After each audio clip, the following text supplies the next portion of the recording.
नमस्कार, मैं जीतू बिष्ट थर्ड आई कोचिंग की ओर से आपको ऑनलाइन क्लासेस देने जा रहे हैं। आज हम पहले पढ़ने जा रहे हैं इंटरमीडिएट मैथ्स का सेकेंड लेसन जो है इनवर्स ट्रिग्नोमेट्रिक फंक्शन त्रिकोणमिति प्रतिलोम फलन। तो अब हम सीधे इसको ज़्यादा वीडियो लंबी न हो जाने का कारण हम सीधे क्वेश्चन की ओर चलते हैं। तो प्रतिलोम फलन होता क्या है, आप जैसे x है, x का प्रतिलोम फलन लिखना है तो आप 1/x लिखेंगे। अगर इन दोनों को गुणा कर रहे हैं तो हम 1/x इन दोनों से कर 1 आ जाएगा। इसी तरह इन्वर्स फंक्शनों में होता है, साइन इन्वर्स है तो अगर यहाँ पर x है तो इसको हम लिख सकते हैं 1/sin x, इस तरह से लिख सकते हैं यही इन्वर्स को। अगर हम इन दोनों में जैसे साइन इन्वर्स है और साइन x है तो ये इससे कैंसिल होके x आता है इसकी वैल्यू। तो अब हम सीधे क्वेश्चन की ओर चलते हैं। तो क्वेश्चन आपका जो पहला है वह है साइन इनवर्स 1/2। तो इसका प्रिंसिपल वैल्यू निकालनी है। तो साइन इनवर्स 1/2 जो टेबल में वैल्यू होती है, साइन कितने का मान 1/2 होता है, साइन 30 की। तो 30 डिग्री आप लिख देंगे साइन इनवर्स।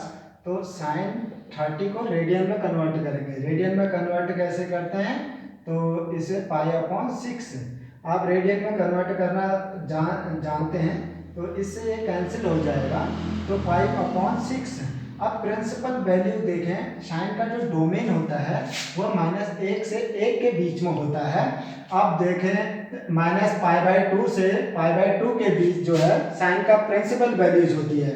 अब देखें ये साइन का ग्राफ है, हमने साइन का ग्राफ यहाँ पर बना के रखा हुआ है। अब देखें यहाँ से -π/2 ये है और π/2 ये है, तो इन दोनों के बीच ये वैल्यू आनी चाहिए। वैसे तो ये मान कई जगह हो सकता है, साइन का ये आगे भी कई जगह ये जो वैल्यू है इस ग्राफ में कई जगह मान हो सकता है। ये π/6 ही केवल एक मान नहीं है, कई और भी मान हो सकते हैं, लेकिन प्रिंसिपल जो वैल्यू है वो यहाँ लाइज करनी चाहिए। अब यहाँ कहाँ कौन कौन सी वैल्यू लाइज करती है, π/4 ये है, यहाँ पे -π/4 है, तो यहाँ पे π/6 होगा, तो यहाँ पे -π/6 होगा, तो यहाँ पे π/3 होगा, तो यहाँ पे π/3 होगा। आप जानते हैं, जिनको ये वैल्यू निकालने आती है वो सब जानते होंगे। अब देखें क्या π/6 है इधर, हाँ π/6 इस और इसके बीच में है, तो ये प्रिंसिपल वैल्यू है। अब हम इसी तरह से यहाँ पर माइनस करके भी देखेंगे। देखें दूसरा तरह से, ये देखें साइन इनवर्स -1/2। अब होता क्या है, सिंस हम जानते क्या हैं, तो साइन इनवर्स -थीटा इक्वल ये जानते हैं कि minus sine theta, sine inverse theta होता है, ये आप जानते हैं। यहाँ से देख लेना इस चीज को, यहाँ तीनों फॉर्मूले देख लेना। जब भी इनके कोण में माइनस आएगा तो आप इसको माइनस को आगे लिख लेना, पीछे वो प्लस हो जाएगा। फिर ये सीधे तरीके से यहाँ देख लें आप। अब इसको देखें तो यहाँ पर हम करते हैं इसको, तो माइनस आगे आ गया, साइन इनवर्स 1/2। अब देखो ये यहीं के तरह हो गया, देखो आप इसके तरह हो गया सीधा सीधा, यहाँ पर ये माइनस आगे रहने दो। तो साइन इनवर्स 1/2 वैल्यू किसकी है, 30 की, साइन π/6। ये साइन का ही लिखना है, ऐसा नहीं कि यहाँ साइन था यहाँ आपने कॉस लिख दिया ये कट जाएंगे, नहीं, ये साइन है तो ये भी साइन, तो ये साइन इनवर्स है तो ये साइन की वैल्यू ढूंढनी है। तो साइन साइन कैंसिल हो गया, -π/6 ये वैल्यू क्या है यहाँ पे, तो हाँ कहीं इन दोनों के बीच में है, तो हाँ ये प्रिंसिपल वैल्यू होगी ये, अदरवाइज प्रिंसिपल वैल्यू नहीं हो सकती। देखें इसके लिए एक ग्राफ को देखते हैं हम। अब इसको मैं यहाँ रब कर देता हूँ। अब ग्राफ देखें तो होता क्या है, ये होता है यहाँ पे ये x, ये y एक्सिस, और ये यहाँ पे x डैश, ये y डैश। अब ये क्या है, प्रथम चतुर्थांश है, यहाँ ऑल क्या होते हैं, पॉजिटिव होते हैं। और यहाँ पर जो देख रहे हैं आप, यहाँ पर साइन थीटा और कोसेक थीटा जो होते हैं ये पॉजिटिव होते हैं। तो ये क्या है, π/2 यहाँ तक पाई, तो यहाँ से यहाँ तक और यहाँ से यहाँ तक साइन थीटा का मान ऋणात्मक नहीं होता है, नेगेटिव नहीं होता है। तो हमारा क्या है, ये साइन इनवर्स -1/2 है, तो ये माइनस यहाँ तक तो हो ही नहीं सकता है, लेकिन प्रिंसिपल वैल्यूज हमारी यहीं तक यहाँ तक लाइज करनी है, -π/2 से -π/2 तक। अब है क्या, तो वैल्यू यहाँ होगी पाई प्लस ये पाई 180 प्लस 30 यानी कि π/6।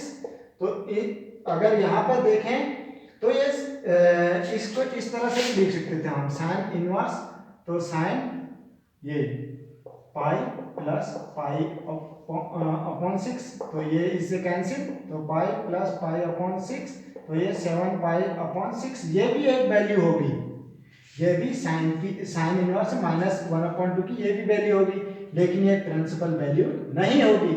इसका कारण क्या है, क्योंकि ये यहाँ नहीं है, देख रहे हैं यहाँ से यहाँ के बीच में कहीं भी 7π/6 नहीं है, तो ये आपके समझ में आ चुका होगा। अब हम अन्य दो उदाहरण और लेते हैं तो आपके समझ में आ जाएंगे। तो पहला दूसरा क्वेश्चन ये है cos इनवर्स √3/2। अब ये है तो इसका मुख्य मान निकालेंगे, तो cos इनवर्स जब प्लस है तो कोई दिक्कत ही नहीं है, माइनस आने में थोड़ा सा आपको फॉर्मूला लगाना है, वो ध्यान रखें। तो यहाँ पर √3/2 cos किसकी वैल्यू है, cos 30 की वैल्यू है π/6, इससे ये कैंसिल हो गया तो π/6, ये मुख्य मान आ गया, इसका प्रिंसिपल वैल्यू आ गई है। अब नेक्स्ट आप अपनी ओर से खुद यहाँ पर माइनस वाला भी एग्जाम्पल करेंगे, क्योंकि एनसीईआरटी में क्वेश्चन है लेकिन प्रैक्टिस के लिए क्वेश्चन नहीं है, तो आप आगे देखने जा रहे हैं हम। तो इसी का जो माइनस वाला है cos इनवर्स -√3/2, इसे कैसे करेंगे, इसके लिए फॉर्मूला है, जैसे इनके लिए है साइन इनवर्स में अगर एंगल में माइनस है तो इसके माइनस है, तो ये माइनस है, तो क्या करेंगे, तो अगर हम देखें तो इसमें 3 फॉर्मूले इस तरह से हैं, cos इनवर्स -θ होता है, तो आपको इसको इस तरह से लिख देना है pi minus cos inverse theta, plus में बना लेना है थीटा को, तो इधर भी ऐसे ही cot इनवर्स भी ऐसे ही माइनस का होता है, तो आपको ऐसे pi minus cot inverse theta बना लेना है। ऐसे ही sec इनवर्स -θ है, तो pi minus sec inverse theta कर देना है।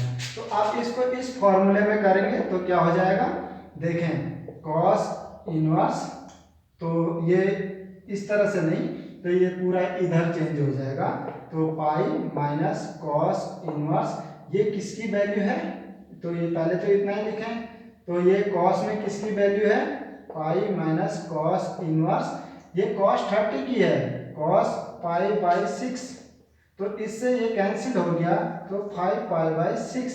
5π/6 का मीनिंग क्या होता है, इसका मीनिंग होता है 5 × 180/6, पाई का मतलब 180, तो इससे 30 टाइम कैंसिल होगा 150, तो 150 देखें क्या यहाँ आ रहा है प्रिंसिपल वैल्यू में, हाँ 0 से 180 के बीच में 150 होता है, तो होता है, हाँ ये आंसर हो जाएगा।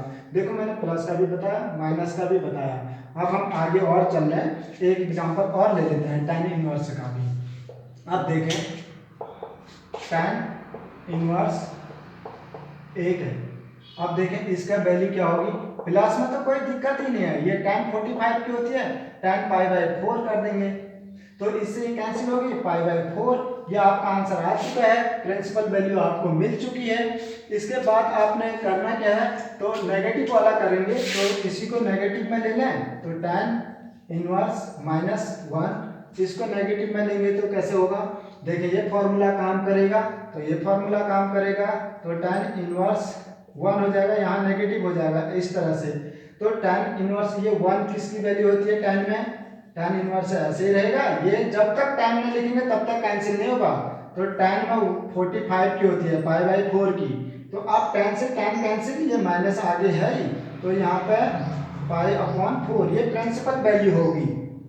अब देखें इसको क्या, यहाँ पर थोड़ा सा ये लिख दें, because tan inverse -θ equal -tan inverse theta होता है, थोड़ा इससे अच्छा लगता है, ये लिखने से एग्जाम में नंबर नहीं काटता है। अब ये हमारा यहाँ पर आप तीनों एग्जाम्पल देख चुके हैं, आगे और क्वेश्चन को देखेंगे। सारे क्वेश्चन आप इस तरह से कर सकते हैं, हम आगे भी आपको पढ़ाते रहेंगे और आपको हम नेक्स्ट जो हमारा वीडियो आएगा उसमें और अच्छे से समझाएंगे। जो भी आपके जो दिक्कतें होंगी वो आप नीचे कमेंट बॉक्स में कमेंट करके हमें बता सकते हैं। सही है, हम आपको अच्छी सुविधाएं यहाँ पर उपलब्ध कराएंगे। जो भी दिक्कतें आएंगी हम उसके लिए तैयार हैं।